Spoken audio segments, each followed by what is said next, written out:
Umpama pangeran gak gawe ketombe iku ora ana pabrik sampo.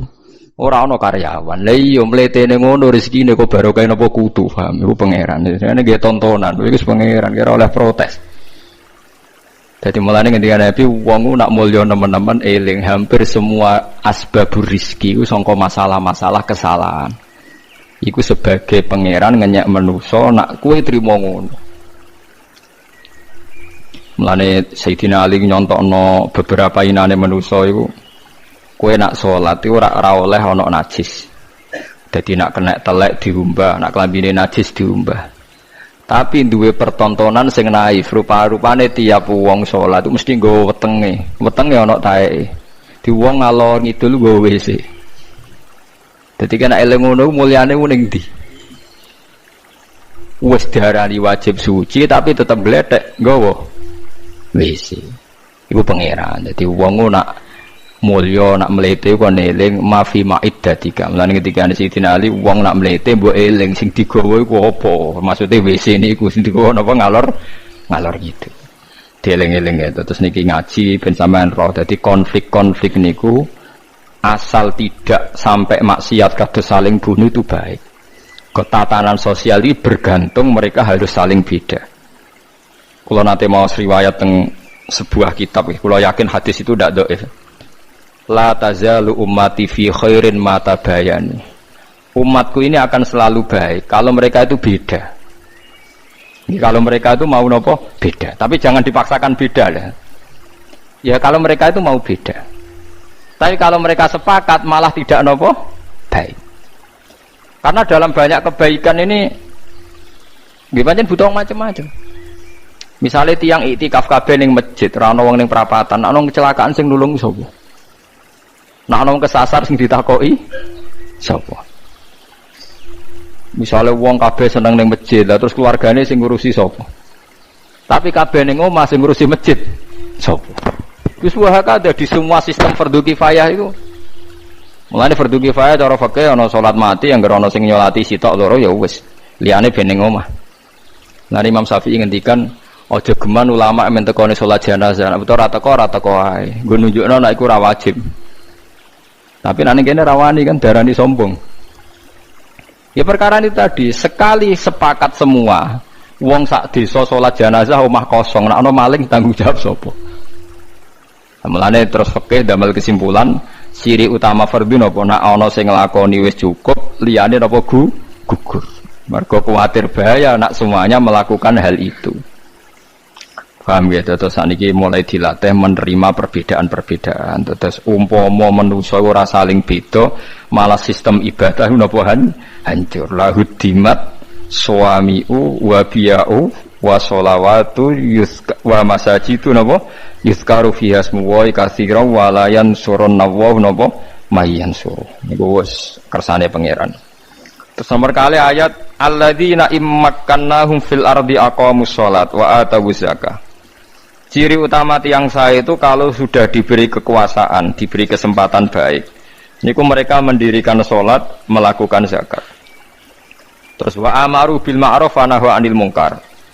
Mau melakukan perintah bil ma'ruf wa nahu 'anil munkar. Dan ini yang agak sensitif kalau terangno nggih masalah amar ma'ruf nahi mungkarnya. Niki dawuh Ibnu Khaldun nggih, kula kutip. Biar sampean enggak jadi ekstremis tapi ya juga tidak jadi pemalas. Ngeten nggih masalah amar ma'ruf nahi mungkar. Amrun itu maknane urusan nggih. Amrun maknane apa? Urusan. Manhiyun mungkar maknane aneh. Jadi mungkar maknane apa? Aneh. Mulane darani ma'ruf dikenal nggih. Ma'ruf maknane apa? Dikenal. Mungkar maknane aneh. Iki rungokno tenan nggih. Kula baleni malih nggih. Kaya wong dikeloni ra bojone kan aneh, ora bojone kok ngeloni. Berarti mungkar. Wong ngeloni bojone wajar, dikeloni bojone dhewe. Wong nganggo sepeda motore dhewe wajar, ma'ruf. Wae wong kok dienggo tanpa pamit dijupuk aneh, napa? Mungkar. Sebab itu ma'ruf dan mungkar itu aslinya enggak butuh syariat, mau butuh fitrah manusia. Nah, kata Ibnu Khaldun, sebetulnya nahi mungkar itu tidak kok kamu ketemu orang maksiat terus kamu paksa kamu jangan melakukan itu.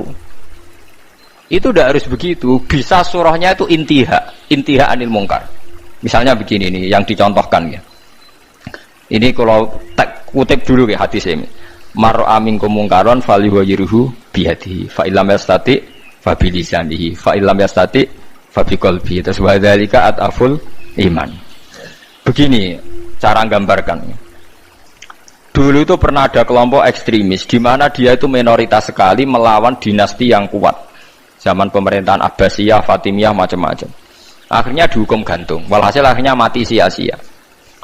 Karena dia tanpa kekuatan mau merubah nopo?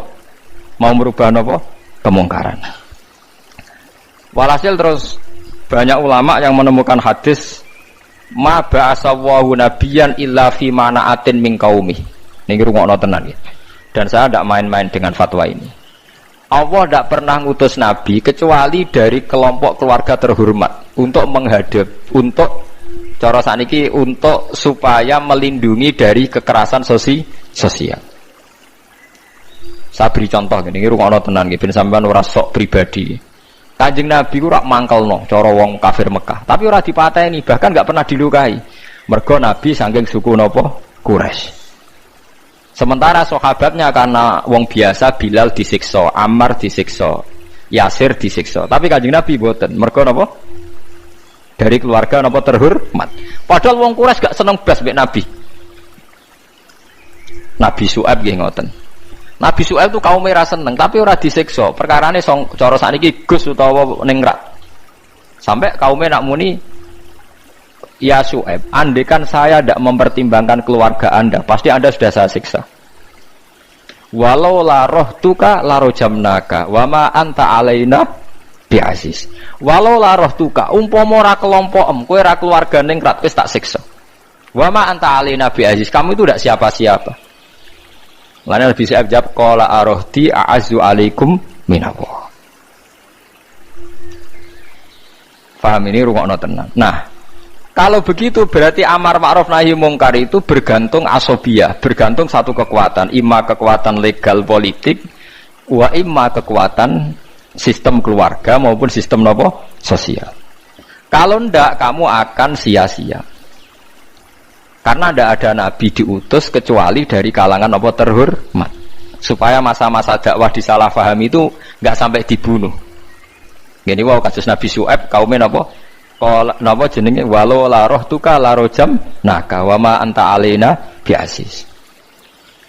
Qala ya qaumi arohti a'azzu alaikum minallah wattakhadhtumuhu wa ra'akum napa dziriya. Terus saiki Nabi sinten niku Saleh. Nabi Saleh juga begitu. Nabi Saleh itu orang terhormat sehingga kaumnya bilang qalu ya Salihu qad kunta fina marjuwan qabla hadza. Marjuwan kamu ini jadi harapan kita. Kenapa kamu sekarang aneh-aneh? Dan ini gue pengetahuan ya. Kalau begitu, terus fatwanya Imam Ghazali, ben sampean ora sidik-sidik muni amar ma'ruf nahi mungkar. Terus Imam Ghazali berfatwa, la budda min rajulin min malin au adna jahin yutahassanu bihi dinuh. Niki radi nyinggung santri sing nemen melarat paham, tapi gak apa-apa iki hukum. Mboten apa-apa nak menawa barokah ngaji niki sing melarat nemen-nemen dadi mboten sida paham niki mergo barokah fatwa niki. Seharusnya orang yang memegang agama itu punya adna malin, ya punya apa? Adna malin, harta minimal. Au adna jahin, utawa punya status sosial minimal. Yutahassanu bihi min dini, supaya dia bisa membentengi agamanya. Saiki bayangno misale, kowe ku melarat buruwe wong kafir sing anti Islam. Rungokno nggih, kowe melarat buruwe wong kafir sing anti Islam. Di sistem politik negara yang anti Islam, kowe iso mbayangno nglakoni salat. Mboten saged kan? Bagaimanapun kita nyaman salat di Indonesia mergo pejabat di salat. Kita ya ora buruwe wong kafir sing nglarang salat. Artinya kita sekarang salat nyaman barokah adnal mal, ada sistem sosial, adnal jah, sistem apa saja sing menopang salat itu enggak dianggap masalah. Lah saiki suratul masalah iso mbok walik, jajal ae saiki kowe urip ning Timor Leste misal. Duwe majikan sing nganggep salat itu masalah. Ada sistem negara misalnya yang nganggep salat itu masalah. Kamu kangelan kan salat. Nah, makanya lah terus sakwise ngeten iki terus ada sistem demokrasi. Begini misalnya suratul masalah. Wong Islam dukung demokratisasi agama itu untung tak rugi. Orang yang kayak Gus Dur, orang-orang kelompoknya Gus Dur dulu berpikir untung. Untungnya begini. Jika non-muslim diberi kesempatan beribadah di Indonesia, maka imbasnya muslim yang minoritas di mana-mana juga diberi kesempatan. Sebagai imbalan mereka di dunia Islam enggak diapa-apain. Tapi orang-orang yang ekstremis enggak, cara berpikir berbalik. Ya enggak. Kalau kita membiarkan non-muslim ibadah, artinya membiarkan kesyirikan. Terus jadi ijtihad sing liar. Tapi kita tahu kan, di Ukraina misalnya orang Islam tertindas, di Myanmar sing ini Myanmar teng daerah ini sing nembe niku Rohingya, nanti di Thailand di Papua niki teng lho tenggene Phuket ya. Macam-macam lah. Terus di Singapura apa di Filipina itu dulu yang kelompok napa niku Mindanao. Ini terjadi efek domino kan. Ya kula mboten bener teori ini Gus Dur atau siapa-siapa ndak, ini saya cerita. Setelah ada begitu terus itu udah hanya Gus Dur, zaman Ibnu Khaldun sudah bicarakan itu. Di kula baleni malih, dadi kula suwun sampean nak seneng dhuwit nggih monggo mawon, anggap mawon niku adnal jah wa adnal mal sing dadekno kowe iso nentokno salatem. Mergo kowe nak buruwe wong kafir gak iso nentokno perilaku agamaan ndak, hanya gara-gara terlalu miskin. Lho kula niku ngrasakno, kula niku kiai Kang. Kula niku kiai tenan. Sering dikelui santri sing melarat terus buruh teng Cina. Gus kula nu biasa Gus goreng daging babi. Niku kula cek ra tersiksa. Tersiksa kula nu nak digengken ngetro anake sekolah teng gereja. Dal kula cilik kula nu mondok. Tapi barokah melarat nasibe ngoten niku. Saya punya cerita lebih ngeri lagi. Ada temen miskin buruh niku wong itu wong ya non muslim. Dia agak perilaku sosialnya kacau gitu. Biasanya dia mau cukup kon ngeteroni gon-gon maksiat. Suatu saat bangkrute tenanan. Dikai kunci mobil pokoknya golekno paling ayu, terone omahku. Waduh, tahu ngaji Fathul Muin wong ngene piye saja. Dekne lagi sadar, metuki kula nu nangis. Gus kula niku kualat mbek hadis kadal fakru ayakuna kufrun. Fakir iku mendekati napa? Kekafiran. Mboten iki sing melarat-melarat ben tobat. Nak melarat temu ya rada musibah, ben roh maksudnya. Mboten iki urusan hukum, ora kok nyinggung wong melarat. Dulu dia itu pernah janggal dengan hadis itu. Wong Nabi biasanya dawuh ahyini miskinan, kepengin melarat kok iki kok muni fakir ku ndekati napa? Kafir. Dekne janggal kok. Kok Nabi kesane arogan. Biasanya Nabi ku bilang melarat iku ora. Karena dekne melarat kepengin dibela Nabi. Dadi roh hadis kadal fakru ayakuna kufran niku janggal deh. Bareng ngalami nasib ngoten tangisan deh. Walhasil dia metu gak kerja terus metuki kula mbek nangis. Kualat tenan Gus kula. Jadi ini cerita, sampean ora usah tersinggung cerita hukum. Berarti kalau sekarang umat Islam berpolitik itu baik karena lewat partai Islam umat Islam itu nanti salatku gak aneh. Wis anggap ae ben salatku gak aneh. Kowe duwe di kekuatan sistem sosial yo baik, tapi kabeh nggo jaga keberlangsungane salat. Ora khadzun nafsi. Sanggap aja di duit gue ngenakno aku nak sholat ana sing ngelarang, tapi nak duitku gantung wong sing ora sholat iso wae aku dilarang sholat. Iku ya wis masuk alladzina immakannahum fil ardi aqamus sholat. Di kula suwun sampean sing melarat ya cita-cita wae duwe dhuwit sing dadekno gampang sholat. Lah nek sampean wis betah melarat, tapi kula melarat lah sholat teng mriki lancar ya alhamdulillah. Jadi kan gak masalah kan gak ada akibat apa. Tapi ki aja mikir ngono, gara-gara melarat temu tuk turunan iso wae anak sing buruh. Sampeyan ngalami hal yang tidak kamu alami. Lho kan mungkin saja saking kowe melarat terus anak sampeyan buruh di Jakarta sing roh sapa? Buruh ning wong sing ora salat. Aja kok mentang-mentang kowe saiki gak ngalami, gak mikir anak, lha iku termasuk harus kamu pikirkan juga. Niki syariat. Kowe kudu mikir apa wal yakhsal ladzina law taraku min khalfihim napa dzurriatan diafan khaufu alaihim, tetep kudu mbok pikir. Mulane ketikane Kanjeng Nabi beja-bejane wong iku sing duwe dhuwit utawa pangkat sing yutahassanu bihi min dini, sing iso nggo bentengi napa agama. Lah nek kowe nglakoni ngono demi anak iku tidak ngurangi zuhud. Bahkan kok Nabi Khidir dadi panitiane anake sampeyan. Iku sing diceritakno teng Ashabul Kahfi. Ketika ana cah cilik anake wong soleh, abahe kabundut. Abahe sempat nyimpen emas batangan Keleng-eleng gini. Jadi ini orang wong soleh mati nyimpen emas apa? Batangan ora. Boten niki emas batangan ora Mas. Disimpen teng tembok. Suatu saat tembok ini badhe rubuh. Konsekuensine nak rubuh emas batangane konangan. Nak konangan dipek wong dolim. Lha ape rubuh ditata Nabi sinten? Khidir. Nabi Musa protes, wong karuan tembok ape rubuh kok mbok tata, padahal penduduk kene iku wonge nakal-nakal. Terus jawab Nabi Khidir seperti wa amal jidaru fakana li hulamaini napa yatimaini fil madinati wa kana tahtahu kanzul lahuma wa kana abuhuma sholihah. Jadi fatwa-fatwa zuhud sing berlebihan wong ra oleh nabung ngomong kosong, tak jamin. Itu ditentang oleh ulama-ulama syariat. Karena di cerita Ashabul Kahfi ini jelas kan, wong soleh nyimpen emas batangan ning tembok demi anake, keberlangsungan kesalehan apa? Anake. Ternyata dipanitiani Nabi Khidir. Supaya emas iki enggak jatuh ke tangan-tangan orang zalim. Toh orang ini ketika nyimpen tetap disifati Allah wa kana abuhuma sholihah. Iku nang nunjukno nak wong soleh nabung iku enggak ngurangi kesalehan. Tapi rasa mbok mafhum mukhalafah nek ora nabung ora saleh innalillahi wa inna ilaihi raji'un. Ora usah ngono, ora usah mbok jero-jero pokoke intine iku ana ayat wong saleh nabung iku gak ngurangi kesalehan. Wa kana abuhuma sholihah. Saiki wong do ora ngalim, sing fatwa zuhud berlebihan nganti wong sawangane duwe dhuwit dosa. Padahal mau dukung awake dhewe, paham nggih sing fatwa iku dukung napa? Awake dhewe. Keliru, pokoknya barang berlebihan keliru. Lah sing seneng donya berlebihan. Nganti miliaran kun, gak jelas hitungane. Ya nek cara kula sak sedengan misale sak rugen mati ya warisan piro kan? 50 juta. Piro? Mesin bubut. Mesin bubut anake cek kangelan. Maksudnya saya kangelan ngerjakno. Nak mas sak karek ngedol lho. Mboten sing bener ya emas utawi ya tabungan lho. Mesin bubur padha karo ngeke penggawean.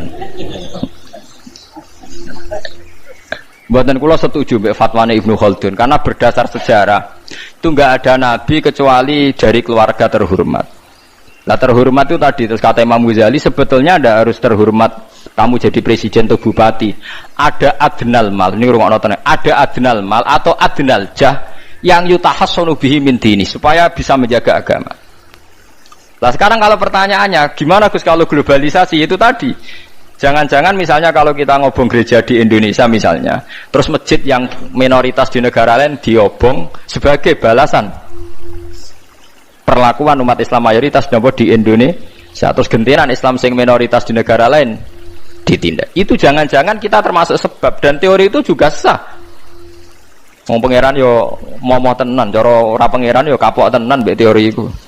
Cara ora pangeran. Makanya niku nyata, wong sahabat itu jenenge sahabat anyar-anyar Islam yo over. Kados Ruhin Mustafa seneng-seneng kula atau over. Saking overe bendina misoi gereja, misoi watu pangeran niku. Jancuk watu kok disembah. Pangeran opo watu jancuk watu kok disembah. Akhirnya wong kafir malah sepe jancuk pisan pangeran. Pangeran akhirnya kena kan. Pangeran ya pangeran Allah akhirnya kena. Akhirnya ana syariat anyar. Wala tasubbul ladina ta'una min dunillah fayasubbu wa adwam bi ghairi ilm. Mat sahabat temu aja oleh misoi pangerane wong kafir. Kurbane aku mat. Jadi jangan kira semangat tuh. Misalnya kaya Ruhin untuk semangat ngiyakno aku ora ngiyakno kiai liya aku ora damuk kiai akeh. Dadi kabeh melane Nabi nate dawuh la yasubbur rajulu abahu. Wong jogeman misoi bapake. Sampai Nabi dibantah ya Rasulullah wa hal yasubbur rajulu abahu. Mosok tiyang misoi bapake piyambak. Terus Nabi jawab ya subbu abar rajuli fa yasubbur rajulu abahu. Ya misoi bapake wong, akhire bapake dekne dipisoi. Ya mau misoi pangerane wong, akhire pangeranem dipisoi. Lah pangeranem ku sapa ora Allah kan? Nah, sistem global itu ya teori itu ya mungkin. Jadi kalau Anda berbuat baik sama agama lain, mungkin agama lain berbuat baik sama kita. Di negara yang saudara kita minoritas, kayak di Bosnia, di Rohingya, di Phuket, di macam-macam di Mindanao, mungkin bahkan di Amerika. Mulane wong kendel ning Pulau Jawa perlu ditakoki, kowe kendel mergo mayoritas apa mergi yo? Mergo jihad.